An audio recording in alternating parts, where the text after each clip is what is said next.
Welcome to the session of the 2024 Northwest Interlibrary Loan and Resource Sharing Conference. Today's date is September 19th, 2024. This session is titled OCLC Presentation, Elevate Your ILL Borrowing, Improve Workflows and Speed Turnaround Times. Will be presented by Peter Collins on the right, Director of Resource Sharing, and Jenny Rosenfeld, Product Manager Resource Sharing from OCLC. My name is Susan Whitty, and I am the convener for this session. Please let us know if you cannot hear or see the screen. The session is being recorded with permission from the presenters. We plan to make these recordings available once captions have been added. Expect an email from us when the recordings have been posted in about 3 weeks' time. We will take questions from the room and from virtual attendees. Our virtual colleagues should post questions on the Q&A tab, and don't forget to vote for your favorites. After the session, please complete the survey to enter our prize contest. If anyone in the room is logged in, please remember not to start the presentation on your device. And now I'll turn the stage over to our presenters. Thank you. Thank you. Good afternoon, everyone in the room. Good day, good whenever you're watching this online. Hope everyone's doing well. So it is the afternoon here and for myself, and we've been sitting through a number of sessions, and I don't know about you, but my brain is getting like fuller and fuller of all the things that I've learned over the last 2 days. But the brain is an amazing thing because I don't know about you, but have you ever had somebody visit your library? You're walking around and they say, "What's that?" And you're like, I don't know. I haven't looked at that. And you're just so focused on what you do when you're at work, when you're doing tasks that you're not even really thinking about. Your brain just blacks out certain aspects of your environment. Well, one of the things we want to talk about today is just some workflows, some efficiencies, some features of the resource sharing systems that maybe you've set it and forget it for a while, and it might be time to take a fresh look. So there we go. And just as a sort of preface, this applies whether you use WorldShare ILL as your ILL system, ILLiad as your ILL manager to access the WorldShare network, or Tapasa as the ILL management system. So if we mention WorldShare, we're really talking about the network, that group of libraries that you're accessing, but all of these systems interface and have access to these tools and efficiencies.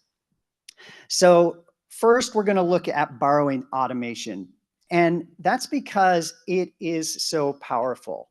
And you can set up automation and filter out the rote, the easy, the things that don't really require your intelligence. You all are smart people. You're here because of your expertise, and you're learning and taking this back to your operation. You don't need to order another copy of Great Expectations or Catcher in the Rye or whatever. That journal article that came in through open URL link has the ISSN included. That's what automation is for.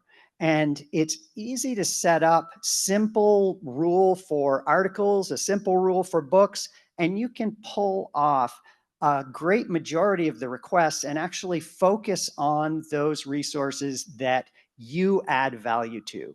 And we heard a lot about this even yesterday, how important and how fast automation, unmediated requesting moves requests out to suppliers.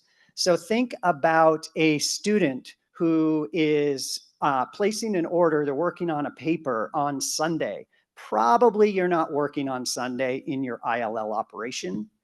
If you don't have automation set up, then that request is going to sit there until you come in Monday morning, you drink a cup of coffee, you get up to speed, and you place that order. Whereas if you have automation set up, that request can be filled before you even get into the office on Monday morning. So it looks like we have maybe some technical things we're working on here. All right. So that's my introduction, and I'm going to hand it off to Jenny to talk a little bit more about automations and setup because she knows this stuff way better than I do. So like if you've ever met me or heard me talk, you know I get like way too excited about ILL in general and automation in particular. So I'm going to try to keep it down, but I am pretty excited about what we do with our system here. So automation, it's the only way you can build smart lender strings. What is a smart lender string? You're all smart. You build smart lender strings. Why are smart lender strings faster and better than smart lender strings? Well, it's because automation can see so many things simultaneously that you can't see at the same time or easily in the system without either doing a lot of clicks or some of the things you can't see at all. So automation can take into account if the lender that you have in your lender string is going to deflect because they've got a policy that they don't lend the type of thing that you're requesting. It also knows about electronic licenses. So if the lenders are using the WorldCat knowledge base and they have licenses recorded or not recorded that indicate whether or not ILL is okay for that collection or even that title now, we have title level licensing if you use our license manager product. Automation knows that that's going to happen, and it doesn't include lenders in the lender string that don't have the license to fill. It also can see WorldCat knowledge base holdings.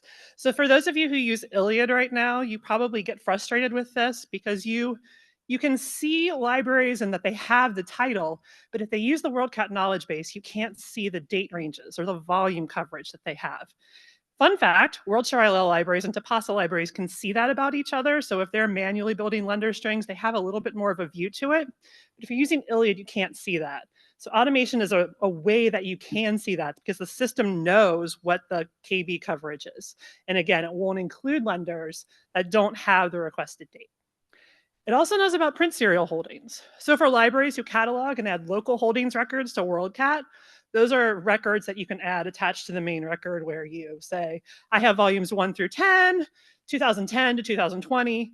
So if you have added that additional information to WorldCat to describe your exact holdings, automation knows what you have. And it, again, won't include you in the lender string if you don't have the right coverage. It also can use a combination of custom holdings groups and profile groups in the path. And we're going to talk about what those mean. But just briefly, custom holdings groups are defined by your library and they're unique to your library. You use them however you want. Profile groups are shared by all of OCLC libraries and anyone can use them. Automation also takes into account turnaround time. So within each group in your custom holdings path, it takes a look at which lenders can supply after it filters out all these things above that we've looked at. And then it sorts them by turnaround time. It puts the fastest ones first.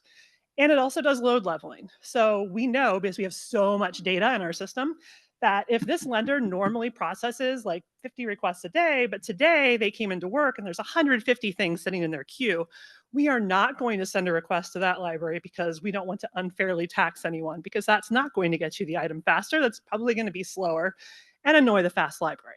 So it takes into account all of these things with the goal being to get faster turnaround times for your library. And if you want more information, we have that short URL up there for Get Started with Smart Fulfillment. So maybe you wonder, how do I add a basic automation? On the OCLC side, it's pretty easy. It's in service configuration, and we were actually sitting down with some libraries yesterday, and we walked through this in our brief session. So, and for those of you who were there, I think Jen, if she's in the room, there she is. We walked through it for her, and she was surprised that it was pretty easy to do, and she's thinking about actually doing it. So hooray, Jen. So you go into Automated Request Manager and Service Configuration under WorldShare ILL. You click Add New to add a basic automation. Our recommendation is always to just try out one basic one for copies and one basic one for loans. Or if you're a public library and you don't request a lot of copies, you might just want to do it for loans. Up to you how you want to get started. So when you set it up, there are a few basic things that you need to do. You need to name it, that's required. You assign it a priority. Priority is kind of cool because you might have a request that matches multiple automations if you set up more than one. The priority is your way of saying, this is how I want to break the tie. This is the one I want the system to use. Then you define the matches, because it's automation, but you still have total control. So you say, this request needs to look like this, and if it looks like this, matches these criteria, then do these actions. So matches, at the most basic level, you can just set up a match to match on the request type of a copy, say, for a copy automation. And then you pick the actions that you want the system to do on that matching request. So you'd probably want to apply constant data so that the lender knows how much you're willing to pay, where to ship it to, what your electronic delivery address is, all of that stuff that you keep in constant data. Then you'll pick the action of send request to lenders. That's what lets the request go out unmediated without you needing to touch it. So that you have that workflow that Peter talked about where you have that student who's working on a paper on Sunday night, which never happens, for something that's due on Monday morning and expects to get something filled. This way, through unmediated automation, it can get filled before you even come in on Monday morning, and it's all there, and they think you're amazing. You can also set it up with exceptions. So I think we got this question earlier today during the panel discussion about the Express group. Those libraries all implemented automation along with Express membership. There were some questions about, well, what happens if my patron replaces a request for something that I own? I don't want those to go out to lenders. Well, you can set up automation with an exception to say, if held by my institution, route the request to review instead. But for everything else, go ahead and send it to the lenders in the custom holdings path that I specify.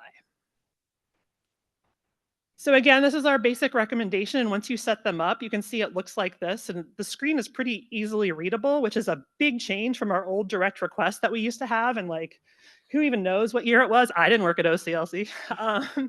It was a while ago, and it was difficult to set up, and it made you think that as you went through, you had to pick an option for every setting. It was really confusing. So we really wanted to make it easier. So this way you can sort of read the screen and see that this one, like if you look at the loans, it's called send loans. It matches on request types of loans. And what does it do? Well, it sends requests to lenders if at least one lender from my custom holdings path called favorite lenders holds the item, and it applies my loan constant data. Pretty easy to understand what that does. So I always like to shout out libraries who are doing an awesome job. So I pulled some statistics for 2024 so far. Top 5 libraries with the highest percentage of requests that go out through ARM unmediated. So these are things where they just go straight out to lenders. And I restricted this to lenders or to libraries, borrowing libraries who had at least 500 requests so far. So we actually do have a lot of smaller libraries that have fewer than 500 requests and who have 100% of their requests going out unmediated. But when we're looking at the big volume ones, these are our top 5. So we've got Williamsburg in Virginia, Orange County Public Libraries, Mid-Continent Public Library, who is our biggest borrower on the network. And they have told us that they could not do the operation that they do without automation. Shout out to public libraries. Yes. And then we have Antioch University in New Hampshire and Ohio, and the University of Toledo. So all of these libraries are doing almost 75% or above of their requests go out unmediated. So switching gears a little bit, we're all concerned about budgets. How can you do budget-friendly resource sharing? So Allison yesterday did a great presentation about going fee-free for ILL, which is really interesting. And she took advantage of some of the things that I'm going to talk about. And I swear I didn't even talk to her before her session, but it worked so nicely together. So I really think this is interesting to build on, to give you a little bit more of a background of some of the things she was talking about. So how can you save money and still provide great service to your users and to other libraries? Well, one easy thing to do is just make sure you have at least one constant data record with a max cost set to $0. Libraries can't charge you anything if you say you're not willing to pay anything. That's the way our system works. You can also think about joining Elvis, which I'll talk about in a minute. Elvis, library is very interested in sharing. I'm sure you all know this. Although one of the first times I mentioned it to one of our new hires, not Drew, Drew knew about Elvis. They said, ELV, what, Elvis? What? Why does resource sharing have anything to do with Elvis Presley? It doesn't, but we wish it did. We have some profile groups too that I'm going to talk about, specifically EBOC, which I think some people shouted out yesterday, and our film group to borrow AV. And you can also work on speeding up your turnaround time, which people talked about yesterday and today as well, to get an invite to Express, because then you get access to a group of libraries that are also super fast. So a little bit more about profile groups. What are they? They are a list of symbols that OCLC maintains. So this is different from custom holdings groups where you create it and you maintain the list yourself. Profile groups are defined for a specific need. It could be a region of the country, a consortium of libraries with a known association, or a group of libraries that share a particular practice, like Elvis, libraries who don't charge, or film, libraries who lend AV. or our long group, or our LLLL group, which is our long libraries who are in Elvis. Both of those groups of libraries have lending periods of 12 weeks or more. So those are all different things that are set up, and we look at our statistics all the time because we have so much data again. And we have an architect who is amazing and super smart, and he has built us all these data flows, and we can do this analysis that we could never do before. And we can spit out new lists of these member libraries that go in these groups, and we update the profiled groups. So the benefit of using a profiled group and say a custom holdings path and automation is that you don't have to monitor it and update it yourself. We do that for you. You use the profiled group in a custom holdings path, or alternatively, you can make your own custom holdings group version of it by searching the policies directory and getting the list of symbols and cutting and pasting it into a custom holdings group if you'd like to do that. It's another option. So let's talk about Elvis a little bit more. Library is very interested in sharing.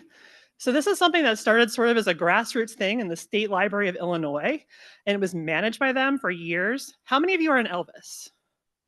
That's a lot. That's awesome. Thank you. So in the last, year or 2 years, the State Library had sort of had, as the group had grown exponentially, you can see that it started with 295 libraries in Illinois, and then it expanded. And at one point it was over 3,000 libraries that were in Elvis, and they just could not manage it. They didn't have the access to the data that we have to see which of these members are actually still not charging, which of them are actually still regularly supplying to each other, which of them haven't closed, because some libraries close, as we know, and don't exist anymore. So they asked us to go ahead and review the data and start taking over it. So we put together a group of libraries who were interested in an advisory group and came up with some best practices for Elvis. So that group decided that one of the most important things you can do if you're in Elvis, because you're lending, is to keep your WorldCat holdings up to date. And to support that, our team at OCLC has put together a free, what they call a streamlined holdings update. So any of you who have a cataloging subscription with OCLC can request this. And what it does is updates all of your monograph holdings in OCLC. You can see the short URL here to request one of those. You just send an export of your system to us, and if you send records that we don't have holdings set for you in WorldCat, we go ahead and set holdings on those. And if you don't send us things that you do have holdings set in WorldCat, we remove your holdings. So if you see yourself when you're doing resource sharing saying no, not owned, because you're getting requests for things that you don't have anymore, that's an indication that maybe you want to do this, because then you'll get fewer requests like that. You also don't need to be able to supply every single thing in your collection to join Elvis. So a lot of people think, well, I don't lend AV, or I don't lend special collections, so I'm going to say no to things, so I can't join Elvis. But that's not true. As long as you communicate what your loan policies are and your copy policies in the policies directory, you can join Elvis. If you do accidentally charge another Elvis library, make sure that you issue a refund to them if they ask. Also, never expect the borrower to pay for shipping. If there's a strange situation where you get an international request and you decide not to charge them, but you realize that, hey, this is going to be really expensive, issue them a conditional and say, I normally don't charge, but this time I need the postage paid for, and let the borrower decide if that's okay. And if you need to close temporarily or you have a staffing change, make sure you go non-supplier so that requests aren't aging and building up while you're not responding to them. So that's kind of what the group agreed to and decided on for Elvis membership. And we are reviewing the membership on I think a annual basis at least, to remove lenders who have stopped lending or have been non-supplier for 6 months or more. So that is getting more updated than it used to. And you can see the short URL here if you're interested in joining Elvis and you're not currently a member. So now the film group. This is like one of my little OCLC children. Yeah, baby. Yes. So when I did ILL, there used to be, how many of you remember the Minuteman Library Network put together the AV lenders list? And it used to be published. And the woman who put it together retired, and the link stopped working. And the data was out of date. And I would get so many requests from people when I was talking to them, like, man, why can't we search the policies directory to find who lends AV? And people don't put that in the right place, and I can't tell what's going to happen. And I said, you know what? We've got data. We can figure out who lends AV. We don't have to use the policies directory for that or make you maintain things. We can do it. So I did a big data analysis to find libraries who had supplied at least 10 AV materials in a 1-year period. and they were 100% free. So I started there, and I had like 1,300 libraries, and we started with that in January of 2022. Just like a fast and quick thing to get out there to see if people would use it. People started using it, started saying, hey, some of these libraries are really restricted. They don't really lend for free. I said, hey, you're right. And I had a few libraries like feeding me things that they found. And then I went through and did more analysis and found libraries who had restrictive policies where they do lend AV for free, but only to their state or only to their consortium. So we went through and removed all of those and got the list updated to about 900 libraries. And we're updating and reviewing it annually. And anyone who's not in it who wants to join can send us an email and we will add you. Anyone who looks at their policies directory and you see that you're in it and you say, hey, we don't actually lend AV for free, can you please remove us? We will do that too. And I'll let Peter talk about the Express program, although I love it too. Yeah. I love all the things.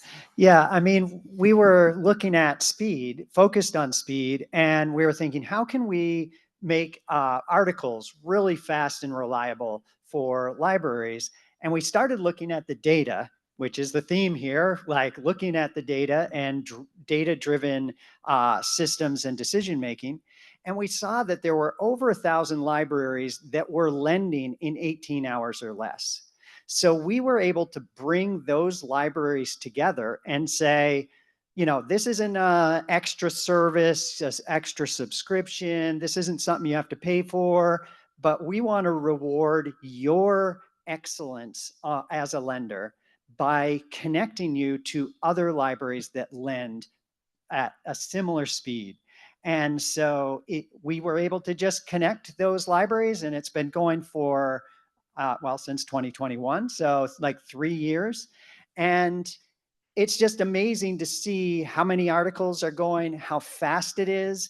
And so if you're thinking about, oh, that sounds great, how could I participate? Really, it comes down to how fast do you lend articles? And we've found in talking to the libraries about this, it isn't changing your policies and adding more staff. It's really just thinking about your operation. Like before you go home at the end of the day, maybe in the last hour or half hour, are there any electronic articles you can just deliver very quickly? It just comes down to thinking about how you structure your lending operation. And we have over 600 libraries in Express that are also members of Elvis, so lending for free. And you told me a great stat. What was that? Someone did an analysis of how many of their articles they could get free through Elvis. Do you remember? Sorry. Yes, well, actually, a couple of things, and it was the same stat, which was interesting. So Allison yesterday talked about how many she could get for free, and she uses Express Elvis first for her articles, and she was at 95%. One of our libraries in Ohio who started using automation with Express Elvis also hit 95% of her requests could be filled that way. And then in our presentation this morning, the panel presentation about Express, Sue talked about how there was only 1 month where she didn't get 100% of her copy requests filled by Express Elvis libraries. Wow. So that was great. So yeah, and like Jenny said when she was talking about Elvis, you know, if you can only do articles, then only do articles. That as long as your policies are clear. So think about that. But is it a lot of work, Jenny? Do you think this was a planted question, Peter? No, it's not a lot of work, Peter. All you really need to do to use it as a borrower is to update your custom holdings to use that list of Express symbols that we'll provide. And if you're an Elvis library, we'll also give you the Express Elvis list. You keep using your existing ILL system, Iliad, Tapasa, or WorldShare ILL like you do now. You don't have to pay for another system or expect your users to go to another interface. It's free, remember? And for the fastest experience, set up automation like we talked about to have automation route those requests out to the Express group or the Express Elvis group. And often you can get your requests filled within 15 minutes by Express libraries. But some are even faster than that. This is our fastest request ever recently. 27 seconds, this article got filled by an Express library for another Express library. So somebody must have been just monitoring their queue or something. That's crazy. But all right, so shifting gears again and getting close towards the end, we wanted to talk about IFM fee, ILL fee management, or IFM. So this is a great way to, when you do have to bill, to be able to do that in a mechanism that prevents you from having to do invoices, cut checks. That whole process is a lot of overhead and actually costs a lot of money for a library to maintain. What IFM does is allow you to make a payment when you borrow something in your request. You can say how much you're willing to pay in IFM, and the lender can say, okay, this is $10 or this is $20. And what we do is, as you lend material that you charge other libraries, you're creating credits. And as you borrow material that from other libraries that you're having to pay for, those are debits. And at the end of the month, we just balance that out. So you have one fee of either if you borrowed more than you lent, then you have payment on your OCLC invoice for that month. And if you lent more or took in more IFM through lending, then you actually have a credit that's applied to your OCLC bill. And so we mentioned on this slide, strive to maintain net zero balance. We understand you don't want to have to pay. IFM is a convenience, but it also requires you to sort of pay attention. Like we started out, don't set things and forget it totally. But we want the system to support your needs without you having to do a lot of the extra work. So we talked about a lot of stuff, and we have like almost no time left. So if you need more help, remember OCLC with your subscriptions, you get unlimited assistance. We've got training, live instructor-led training that you can sign up for, plus recorded sessions and video tutorials. And they're also working on having some AI voiceovers for some of the training that exists out there to make them easier to understand. Customer support at oc.lc support. You can pick up a phone, someone's going to answer it. Documentation is out there. We put our release notes out with in advance of releases, and the community center. You all have access to that. The resource sharing community. And if you're a WorldShare library, you have a WorldShare community. If you're a Tapasa library, you have a Tapasa community. If you're an ILLiad library, you have access to the WorldShare or the resource sharing community. So you all have access to that. And those of you here today, we're going to be in one of those rooms a little later on, so you can even just come and ask us directly. So yes. So thank you. And if we have time for questions, we will take them. Thank you. If you have a moment, go ahead and vote on your favorite questions. We got about 12 questions in there for you. Are there any on the floor in person that you'd like to ask? Yes, ma'am. Coming your way. When you were talking about the other priority groups, like film, you said EBOC was on there too. Is that the same as film, or is it a little bit different? It's a profile group like film, so it's structured the same way, but EBOC is a group of libraries that can lend ebooks. It started with the Viva group, and then BCove happened during COVID, where libraries were supplying ebooks during COVID, and then some libraries decided to keep supplying them, so we sort of combined the Viva group and some of the BCove libraries into EBOC. So if you're looking to borrow whole ebooks, try the EBOC group. Now, they can't do everything because, as we heard yesterday, there's license agreements with some publishers only. Any more questions from the floor? Remember, you can put more questions in Q&A. Go ahead and vote, and we'll get those top most interesting questions to our presenters. We thank you for attending this session. Please complete the post-session survey, in which you can access this from the Q. Is there